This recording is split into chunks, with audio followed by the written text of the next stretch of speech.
Hello, I am so excited to chat today with Keith Simpson here from the Entrepreneur Source, who is an expert franchise coach with years of experience helping entrepreneurs navigate the world of franchise ownership. So today I'm just going to ask Keith some questions here about his world in franchising that may be helpful for anyone who is interested in learning more about franchising and the whole process from a coach's perspective. So thanks so much for joining me today, Keith. You're very welcome. Thanks for inviting me. I'm looking forward to this. Yeah. Yes, me too. Good. Mhm. All right. Well, let's just get into it then. How about you just kind of start by telling me a little bit more about your background and what has inspired you to become a franchise coach? Well, it all started back in 1970 when I was born. Okay, well, we won't go that Too far. far. Too far. Okay. Well, what got me into the entrepreneur source, specifically being a career ownership coach, is I was downsized about 3.5 years ago from a corporate job. Hmm. Uh, they say it was, a reduction in force, but the average age was 47. They let go. So you can say there was a little bit of ageism. And it Yes. is out there for sure. A lot of the Yep. clients I meet are dealing with this, and Hmm. I was one of them. So I became one of those folks. Uh, so I spent some time using my severance pay to look around and figure out what exactly I wanted to do. So I sold insurance for about a year and a half. I got my insurance license. I always wanted to try sales, and I did okay, but it just wasn't something I was passionate about, and I didn't see myself doing it the rest of my career. So I started looking around, and someone like myself got in touch with me. Her name is Joanne Momry, wonderful lady, Yeah. one of the best out there in the entrepreneur source, and she led me to several franchise opportunities, and I settled on this one. And I began doing this July of 2023, and I have not looked back. I love the freedom. I love Hmm. the ability to be my own boss, run my own business, speak to anybody in the country, and take it anywhere I want to go. Hmm. It's pretty awesome. Yes. Yeah, that Mhm. does sound pretty freeing for sure. Good. Absolutely. Great. So when you are working with clients, what is your process for understanding their goals, skills, and financial needs before you go ahead and recommend any franchise options to them? So, what I do, and we all do it roughly the same, but we Yep. always have our own flavor. Yep. I utilize this book a whole lot. Ah, yes. Okay, this is the Your Career Revolution, Mhm. Your Career Revolution book, written It's a tongue by. tie. Yeah. It is a tongue tie. Yeah, I have a little trouble with that sometimes. That's all right. Written by Terry Powell, who is the founder of the Entrepreneur Source. And by the way, Entrepreneur Source has been around now, beginning its 41st year. Well, Holy smokes. yeah, it's been around a long time. I've been a part of it in a franchise owner now, just almost 2 years. But I'm able to basically benefit from all the wisdom that came before me.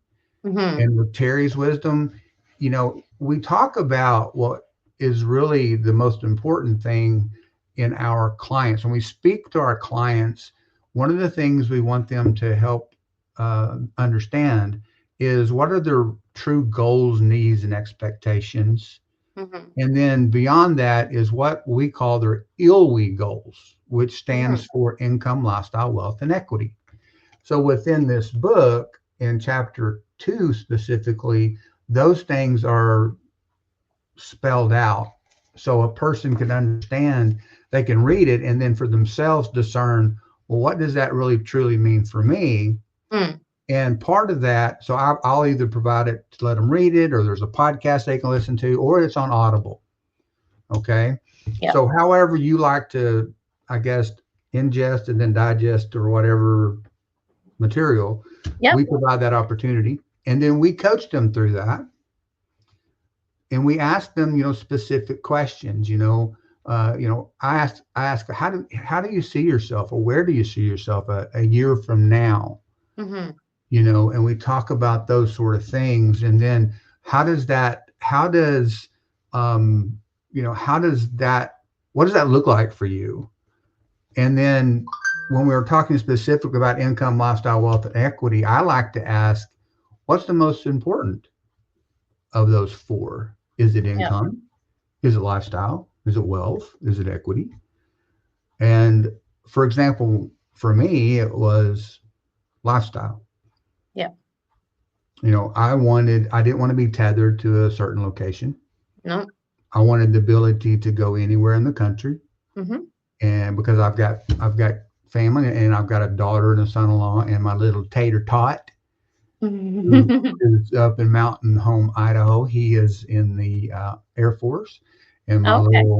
so my soon-to-be 4-year-old Oh, cute. granddaughter, she's born in Idaho, so there's the tater tot potatoes, and Yeah. so I like to go and spend time. The great thing is, I did that, and I took my wife to several vacations last year, and I worked Yeah. during the Amazing. daytime. Yeah, Yeah. so I didn't have to miss a beat.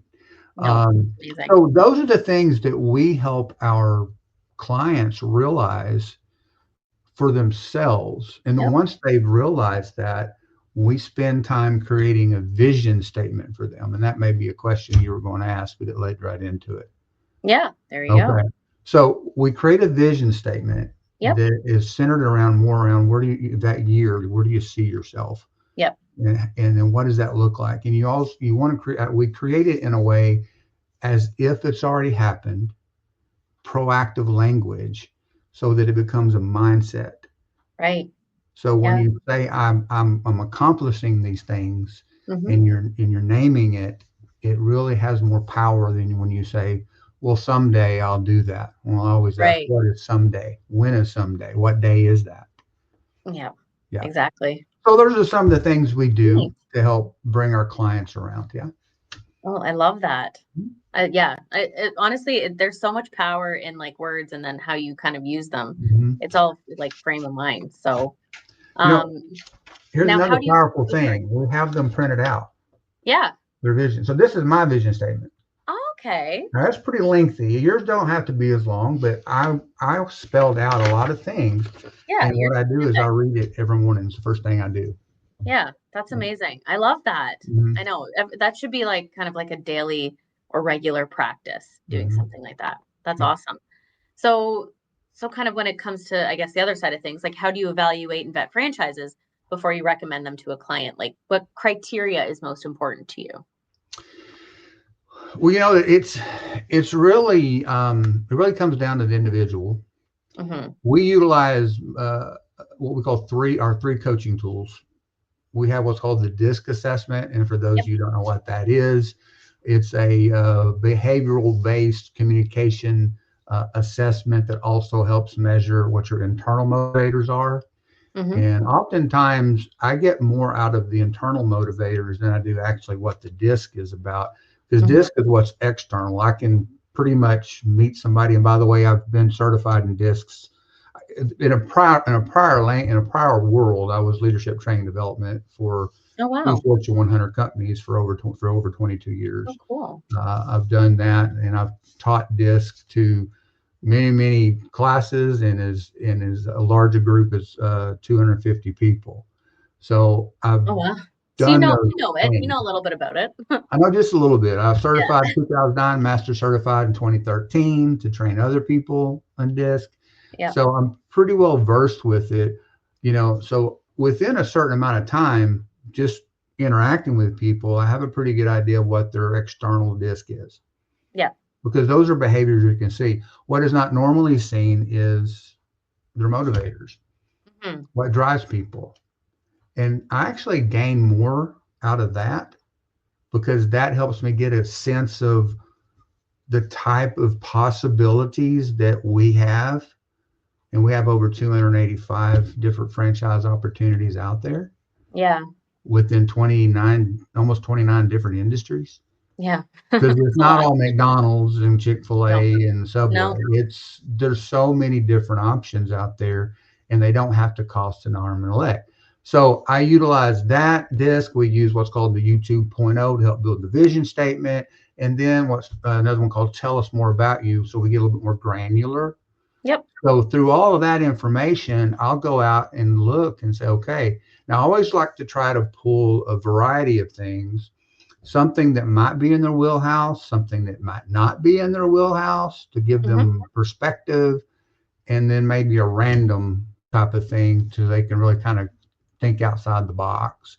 Yeah. Um, so I do that to allow for them, and I actually do 6 choices versus 3 and let them choose. Oh, wow. Okay. Yeah, I do a little differently than most, Yeah. and that's worked very successful because there's a psychology around allowing people choice. Yeah. And it seems Yeah. to work. Yeah, Yeah. True. yeah. So Excellent. that's how I do it. There's no science to it. It's just kind of a feel. And the more Yeah. you know Yeah. about the franchise and we know about the person, the better you can do that. Yeah. I don't think like you have to learn to kind of be a little bit flexible like that because no experience is going to be the same. They're all going to be completely different. Yeah.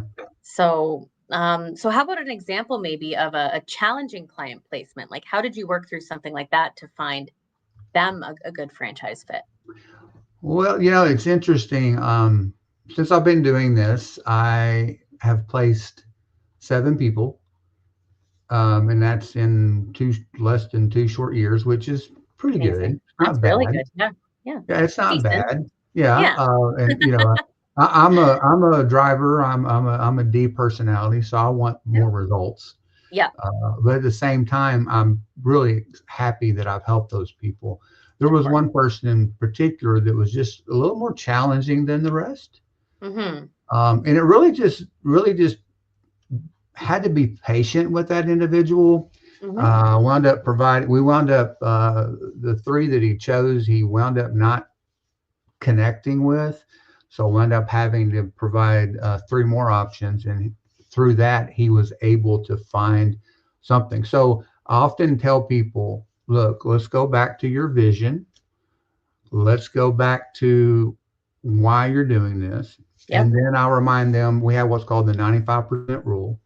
Mm-hmm. And what that means is that 95% of our clients often will place in a business that they knew nothing about or were even passed over if they'd seen it, Mm-hmm. or reminded him to be open minded. And then I said, look, you don't necessarily have to be in love with the business to make it work for you. Yeah. Go back to it. If I can provide something that gives you a great return on investment, something that provides some time for you, which is important, Mm-hmm. and it gives you a purpose in life, would you be open to that option? So we actually went back to one that he previously dismissed Oh yeah. because he got to thinking about that, and that's where he wound up placing. There you go.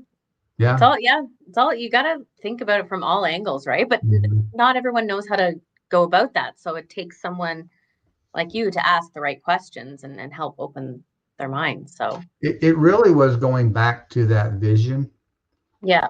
and letting him see, and then letting him in his mind saying, okay, well, this actually checks all the boxes that he had for himself. And he was a very high C, high S person. So Yeah. getting those people to make decisions take a little bit longer than someone like myself. Like, decision done, let's go. Yeah. Or they were a little bit more needed the information. So I often tell it's a marathon, not a sprint. Let's Yeah. take our time. Okay. Yeah. Yeah. Yep. And yeah, I think taking that kind of pressure off would feel nice. It does. It Yeah. does. Yeah. Yeah. So how about of a particular story, about a client that did, end up choosing. I mean, it sounds like that one did too, but another story of a person that chose the right business for them and they, found success. Like how does that make you feel to be able to help someone fulfill that dream of getting into Oh business for wow. themselves? I don't. You actually, me. I tend to get very invested Of in course. the person, and oftentimes we're their biggest cheerleader, and we Yep. actually sometimes get more excited than they do. I have this particular person. Her name is Michelle, Hmm. and she just. I mean, everything about the process was easy. I won't say the process, but the journey. She Yep. was very inquisitive. She was very open to it, and she actually came down to 2, and she wound up wanting to buy both. Oh, wow. That's a good story. But she didn't have the financials to buy both. Yeah. So she wound up going with one with the idea of letting that one build up, and her plan is to buy the second one later this year. Oh, And she's awesome. already told them that that's her plan, and so they're going to leave the spot open for her. She made the arrangements to keep that territory open for a period of time, um, with the idea of her going and finishing up. So it was just so incredible to see her starting to fulfill her dreams, and the possibility of she's younger. Yep. Not that younger, she's in her late 30s, but I'm in my mid 50s. So she's Hmm. got plenty of time to really, what I call, sometimes I say, you've got the youth beside you. Hmm. You can become a mogul. You Yeah. can be an empire builder and Yep. really be tremendous. This could be a tremendous future for you. Oh, that's amazing. That Yeah, is a great story. it was And great. and It that's was and that's fun. just the beginning, right? You never know what could happen after that. Exactly. You never know. You never know. Yeah. Yep. Um, so how do you tailor your approach for clients with varying financial situations or business backgrounds? Well, what's great is we have what's called our strategic partnerships with Hmm. multiple different sources, and some of those sources are funding partners. Yep. So there's multiple ways you can fund your business, right? So when we get a little glimpse or a snapshot, we ask for ballpark information. We don't want to know specifics about all Right. of your. I mean, that's your business, but we need to know enough to understand how we can assist you. Yeah.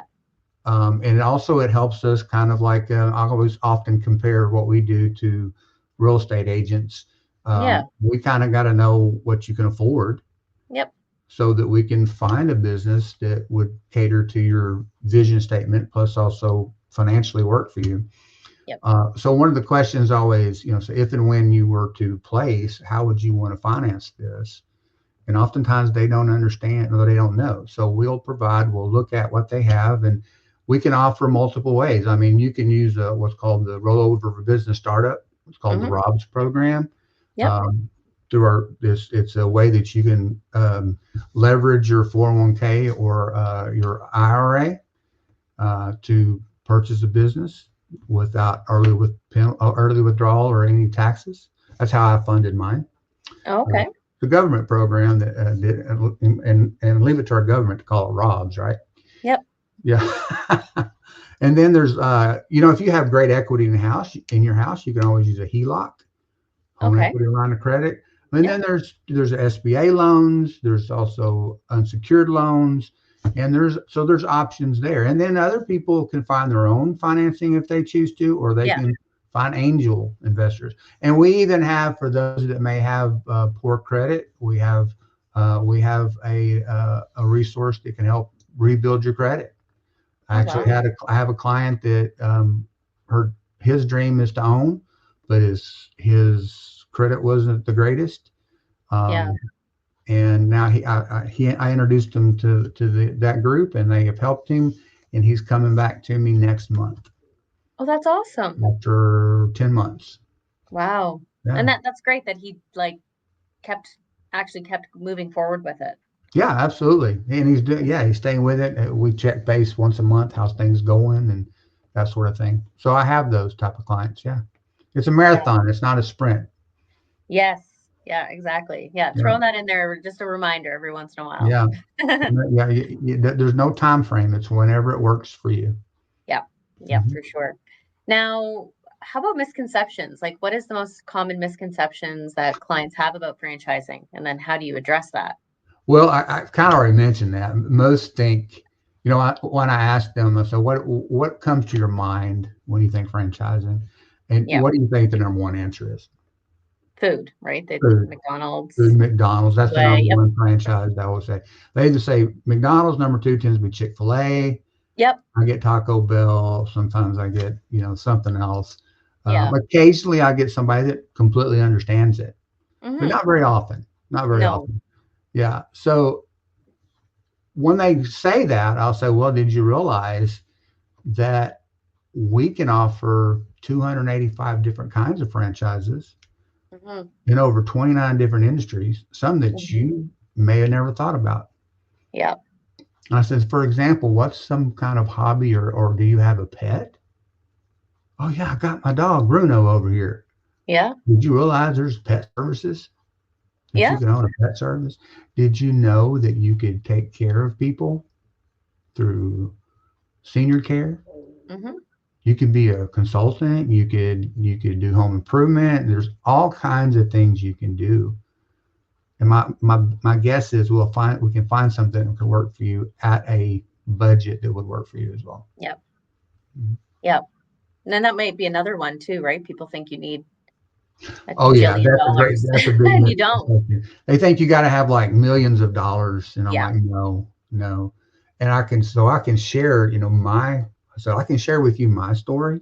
Yep. I can't promise you it'll work for you the same, but I'll share with them how much it was for me, and that tends to impress them. They're like, "Oh wow, that's all you had?" And I said, "Yep, that's all I had to do, and I'm in business." Yep. Hmm. It is pretty mind blowing the options that are out there and just how people can get started. I think that's Absolutely, why it's important that people understand that they just need to listen and learn exactly, and then exactly. you can make up your mind after that. But Yeah, and I tend to I've probably gone. I'm a big information person. I yep, like to get the information out, so I utilize ChatGPT AI quite a yep, bit in my yep, business.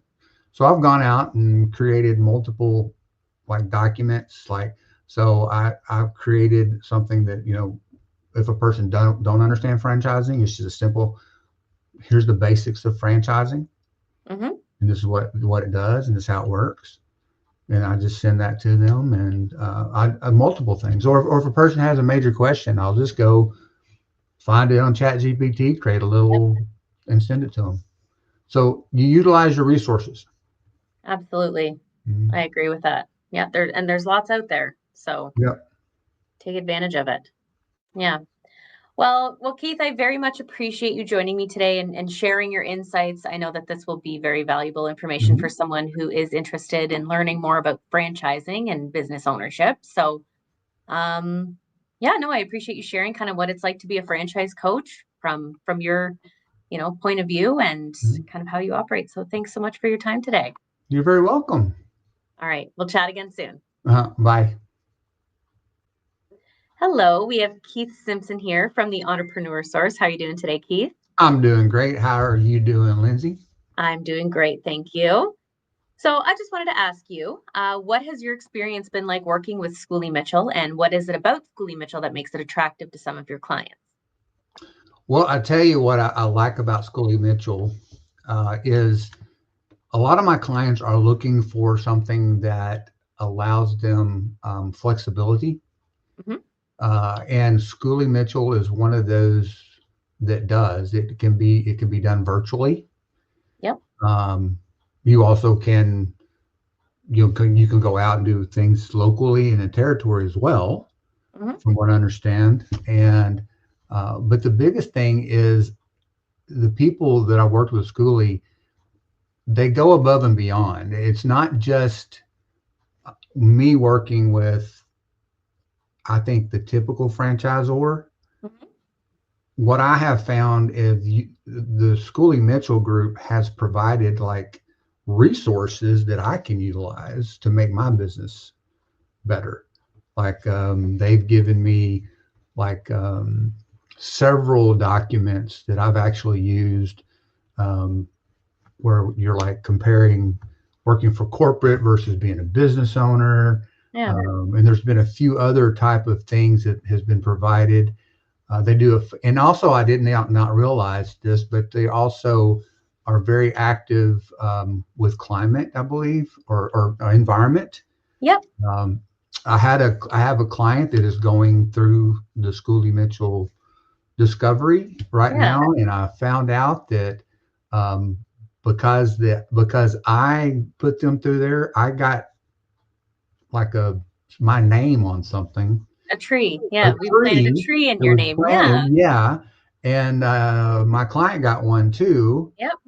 and so much time was spent to pull so much stuff out of the ocean, Yep, we're pulling plastic from the ocean. Yeah. pulling plastic from the ocean. I thought, wow. So Schoolie Mitchell has got, I think, a very, um, it's got a great presence about them, and a great, what's the word I'm looking for? Um, a kindness to the world, Yeah. right? They're very concerned about making sure that the world is at a better place. Mhm. So that tells me if they're that concerned about that, how well are they going to take care of my client? And I just Yeah. recently had an opportunity to meet somebody that was is a client now become a business owner, Yep. and just hearing his perspective was really great. And he was just talking about he loved the flexibility. He got time back. He actually got when he was working for corporate America, he was commuting 5 hours a day Oh my. and often worked 6 days a week. So he got 25 to 30 hours back in his week to spend with his family, which he said is the most important thing to him. That's wild. Yeah, Okay. To me, that is worth being a business owner in itself. So absolutely. those are some of the things that Schoolie has done, um, for their clients, and what I'm seeing as a possibility for my clients as well. So I often, when a person is thinking I want something virtual, something, I'll start looking at their background if they have any kind of great business acumen or have some affinity to possibly, um, helping people financially. Yep. Then, because that's what you guys do, you Hmm. help lower costs in businesses, then I think it's a good fit, and I always give them an opportunity to choose it. Excellent. Well, that is wonderful to hear. Mm. I'm glad that our sustainability project has. Sustainability, that was the word I was Yes. trying to think of. Well, I can hardly say it. It's okay. Mhm. But I'm glad that that is, spreading around and people are more aware of it. We do like to make sure that everyone knows, of course, that your name is out there on a tree somewhere. So no, that is awesome. I really appreciate your response. It's very thoughtful and kind. So thank you so much for that, Keith. You're very welcome. All right, we'll talk again soon. Bye bye.